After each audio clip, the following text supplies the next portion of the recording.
যশোরের অভয়নগর উপজেলায় বিএনপি ও জামায়াতের নেতাকর্মীদের মধ্যে সংঘর্ষে অন্তত ৯ জন আহত হয়েছেন।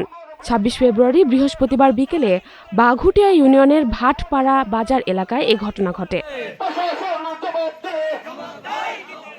পুলিশ ও স্থানীয়রা জানায়, বুধবার পারিবারিক কবরস্থান নিয়ে বিএনপির সমর্থক আশিক ও জামায়াত সমর্থক সাত্তারের মধ্যে মারামারির ঘটনা ঘটে। এতে জামায়াত সমর্থক সাত্তার আহত হন। এর প্রতিবাদে বৃহস্পতিবার বিকালে ইউনিয়ন জামায়াতের সভাপতি শের আলীর নেতৃত্বে একটি মিছিল বের হয়। আসর নামাজের পর দুই পক্ষের মধ্যে কথা কাটাকাটির এক পর্যায়ে এই সংঘর্ষ বাধে। এতে বিএনপি ও জামায়াতের ৯ জন আহত হন। সংঘর্ষে জামায়াতের মাসুদ কামাল, বুখারী, জাহাঙ্গীর হোসেন ও আহাদ মোল্লা সহ ৪ জন আহত হন। বিএনপির ইকবাল, খালিদ শেখ, ইউসুফ হোসেন, ফোরকান সহ ৫ জন আহত হয়েছেন বলে জানা গেছে। এই ঘটনায় দুঃখ প্রকাশ করে যশোর ৪ আসনের এমপি এবং বাংলাদেশ জামায়াত ইসলামী যশোর জেলা শাখার আমির অধ্যাপক গোলাম রসুল। এলাকায় শান্তি শৃঙ্খলা বজায় রাখার আহ্বান জানান।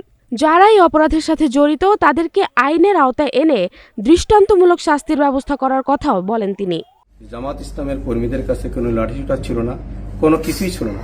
তারা মিছিল করছিল এবং সেই মিছিলের প্রতিরোধ করে ইকবালের নেতৃত্বে শামীমেরা এবং সেখানে তাদের মধ্যে ধাওয়া দেওয়া হয়েছে।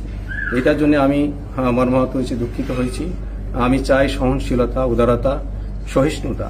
আমরা যদি ধৈর্য ধারণ করি, আমরা যদি সবাই একসাথে চলতে পারি, রাজনৈতিক বিভাজন ভুলে যাই, তাহলে অভয়নগরকে আমরা সুন্দর হয়ে করতে পারবো।